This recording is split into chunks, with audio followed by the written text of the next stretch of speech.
Je dirais que la vie est un théâtre. C'est tellement bon de regarder autour de soi toutes les choses qui se déroulent. Je prends mes inspirations dans la vie, dans le quotidien. Je publie des scènes de la vie. Également, je poétise les choses de la vie.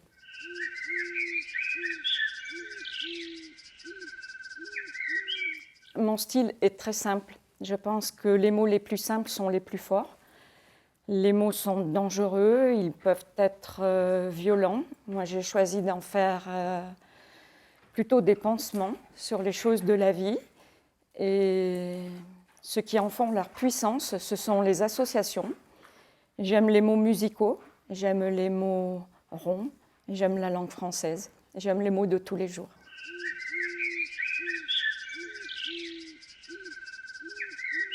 Alors, mes auteurs de prédilection sont très nombreux. Le premier, celui que tout le monde connaît, celui qui a ouvert mon imaginaire, fut Jean de La Fontaine, avec ses fables sur les bancs de l'école, suivi par Henri Troyat, qui m'a fait voyager entre Moscou et Paris.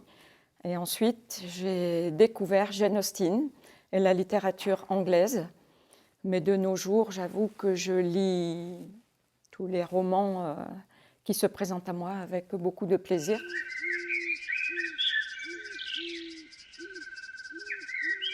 Capricone est un mixte de récits bibliques, d'astrologie et d'humour.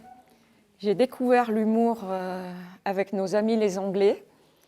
Et si les Français, nous sommes sur le podium concernant les vins, je dois reconnaître que les Anglais sont imbattables. Donc j'ai mixé les trois et inventé ce nom de Capricone qui est la synthèse du Capricorne et du Poisson. Le Capricorne étant chez les Babyloniens représenté sous forme de chèvre avec une queue de poisson. Donc ce fut un plaisir d'inventer ce personnage et de jouer avec les quiproquos hommes et femmes dans Capricone.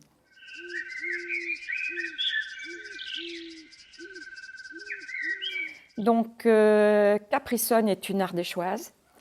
Capricone prend place au fil de l'Ouvèze, en Ardèche. Je dévoile de plus en plus les paysages au fur et à mesure de mes livres. Et elle rencontre un homme, astrologiquement poisson, du Vaucluse. Les quiproquos qui vont s'en suivre sont très humoristiques, parce qu'en fait, les mots, on le sait tous, ont plusieurs significations. Ajouter cela un homme et une femme, il y a de quoi sourire tout au long du livre.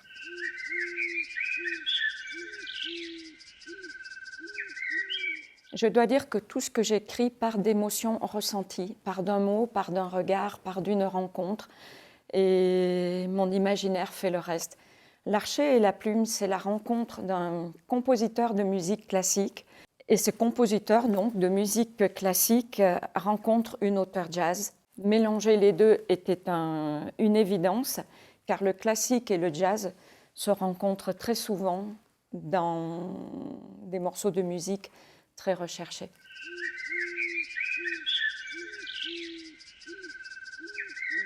Déjà, j'écris tout à la main, au crayon.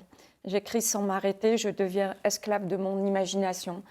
Tant que l'imagination est là, je couvre des pages et des pages.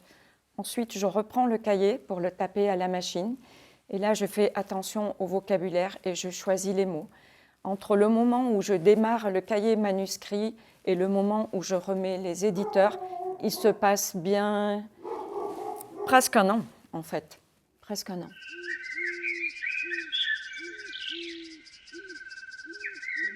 Il représente des scènes de la vie. Il représente l'attente. Il représente l'espoir. Il représente toute la palette des sentiments, des plus sombres aux plus clairs.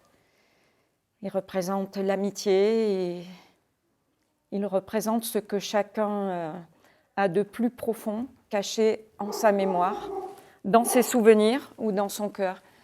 Tout ce que j'écris est écrit simplement de façon à ce que le lecteur puisse s'identifier immédiatement à son histoire.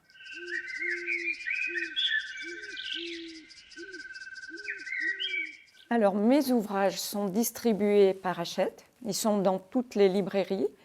Ils sont également en ligne. Et depuis peu, en ce qui concerne Capricone, ils sont également sur les plateformes Kindle et Kobo.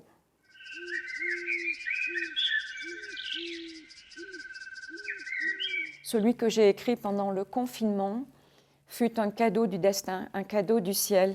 J'ai acheté il y a quelques années en brocante un cahier manuscrit pour le soustraire aux yeux d'un monde non averti. Je ne comprenais même pas d'ailleurs que ce cahier se trouve en brocante.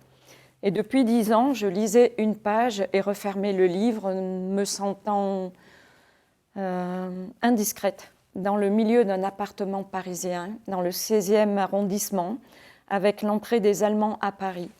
Je ne sais pas pourquoi, lors du confinement, et c'est beaucoup d'émotions, lors du confinement, ce cahier était un aimant et j'ai commencé à le lire.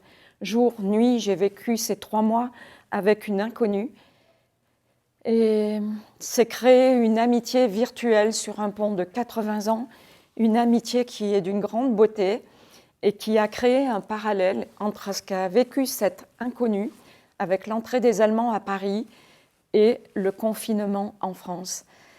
J'espère retrouver les descendants de l'auteur de ce carnet. Je dirais d'ores et déjà que c'est la plus grande famille bourgeoise de France, que je ne prendrai pas seule la décision de publier ou le nom de cette famille. Le but pour moi étant de retrouver les descendants de cette femme et de leur faire comprendre ce qu'il y avait écrit dans ce carnet, des liens avec le rationnement, des liens avec la résistance, des liens avec les pétainistes et ce qui fut ma plus belle découverte, des liens avec Charles de Gaulle. Une très très belle histoire et vraiment un cadeau du destin qui m'a permis aussi de me replonger dans mon passé plus sereinement et de n'en garder que la beauté.